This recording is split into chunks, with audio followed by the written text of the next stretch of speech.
Coucou, nous sommes mardi et le mardi nous parlons de concubinage. Vous êtes ensemble, vous vivez comme un couple, mais quelque chose ne fonctionne pas vraiment. Et si le problème n'était pas votre couple? Non, vous le savez déjà. Depuis 2 semaines, on ne fait que vous dire que le problème n'est pas votre couple. Ok, et si le problème est un problème spirituel, quel est le problème? Quelle est la nature de votre union? Aujourd'hui, entrons dans les profondeurs du concubinage. La Bible nous dit dans Genèse 2 au verset 24, « Et les deux deviendront une seule chair. » L'union n'est pas seulement vivre ensemble, c'est une réalité spirituelle. Chaque union intime crée un lien. Alors, la question que je te pose aujourd'hui, avant d'être dans cette relation de concubinage, avec combien d'hommes ou avec combien de femmes es-tu devenu une seule chair? Avec combien de personnes as-tu partagé ton intimité? Et que fais-tu du partage de l'intimité que tu as eu avec lui ou avec elle? As-tu déjà pris un temps pour briser les liens spirituels qui ont été tissés? Connais-tu les alliances qui ont été tissées? Et enfin, connais-tu ce qui parle contre ton mariage aujourd'hui? Alors tu comprends que chaque union intime crée un lien pas seulement émotionnel, mais également spirituel. Et quand cette union se fait, sans alliance claire, sans cadre, sans engagement établi, ça ouvre des portes. La question que je te pose, avant d'entrer dans cette union, de concubinage, combien de portes as-tu ouvertes que tu n'as pas fermées? Ce que je viens te dire aujourd'hui, c'est que tu as certainement ouvert des portes, mais ça n'a pas construit un bon fondement. Le concubinage crée une connexion, mais pas une couverture. Une union, mais pas une stabilité. Vous êtes ensemble, mais il y a de l'instabilité, des disputes répétitives, une insécurité intérieure, une peur constante de perdre l'autre ou une difficulté à avancer vers le mariage. Tu peux être connecté, mais sans être construite.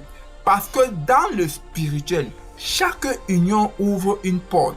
Et si plusieurs relations ont existé, plusieurs liens restent actifs. Et ces liens, qu'en as-tu fait? La Bible nous dit dans le livre de 1 Corinthiens 6 au verset 16, « Celui qui s'attache devient un seul corps. » Ça veut dire quoi? Ça veut dire que tu t'es attaché à combien de personnes et tu es devenu un seul corps avec combien de personnes? Ça veut dire que chaque attachement laisse une trace. Tant que ces liens ne sont pas compris, ils continuent d'influencer tes relations actuelles.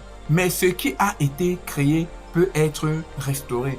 Et ce qui est confus peut être réaligné. La question que tu aurais envie de me poser, et ceux qui réussissent, vous allez comprendre une chose. Chacun vient sur terre avec une force personnelle. Et chaque union représente 2 entités.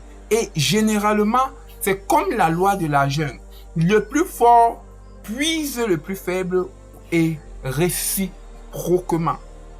Ça dépend de l'énergie que tu as, la puissance que tu as, mais surtout, la vérité que tu étais dans cette union. Pourquoi je parle de la vérité que tu étais dans cette union? Tu peux être très sincère avec quelqu'un dans une union, vous vous séparez et le karma ne te suit pas ou alors ces fardeaux ne te suivent pas. Mais tu peux être quelqu'un de très négatif avec quelqu'un et son karma te suit, ses mauvaises pensées te suivent, ses mauvaises paroles te suivent, les mauvaises choses qu'il a dites sur ta vie te suivent. Et aujourd'hui, tu es dans un foyer. Aujourd'hui, tu es en plein concubinage et tu te poses la question, pourquoi ceci n'aboutit pas au mariage? Je viens t'informer ce soir qui a une charge, qui a un fardeau, que tu fais corps avec beaucoup trop de personnes, et que le premier travail que tu gagnerais à faire, serait de commencer à te déconnecter. Ou alors, il faut bien dire, à vous déconnecter de vos unions passées. Alors, tu te poses sûrement cette question. Ok, je vais t'aider à te poser la question.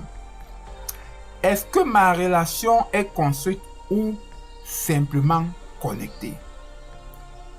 Est-ce qu'il y a des liens du passé qui influencent ce que je vis aujourd'hui?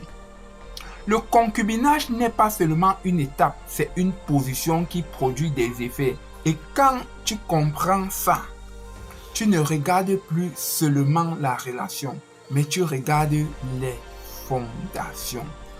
Pourquoi? Tes fondations n'influencent pas que sur toi, mais tes fondations influencent sur ton environnement et sur les gens que tu côtoies. Tes fondations peuvent aller mal parler de toi à ceux que tu côtoies. Tes fondations peuvent influencer ton conjoint, ta conjointe à avoir un esprit de colère. Tes fondations peuvent te donner un esprit de manque de confiance ou alors à ton conjoint un esprit de manque de confiance. Commence à traiter tes fondations et règle ton problème de concubinage. Mon frère, ma soeur, peut-être cette vidéo est arrivée à toi au bon moment. Peut-être tu as entendu ce que tu avais besoin d'entendre. Peut-être tu veux qu'ensemble, on partage sur comment on a traité telle ou telle autre situation. Peut-être tu veux qu'on t'aide à identifier ce qui bloque ton mariage futur. Souviens-toi, il n'est pas bon que l'homme soit seul. Et n'oublie jamais et surtout jamais ceci. Ta réalité n'est certainement pas ta vérité. La Bible ne dit-elle pas, j'ai des projets de... Je connais les projets que j'ai pour toi. Quels sont les projets que Dieu a pour toi? Telle est ta vérité. À très vite.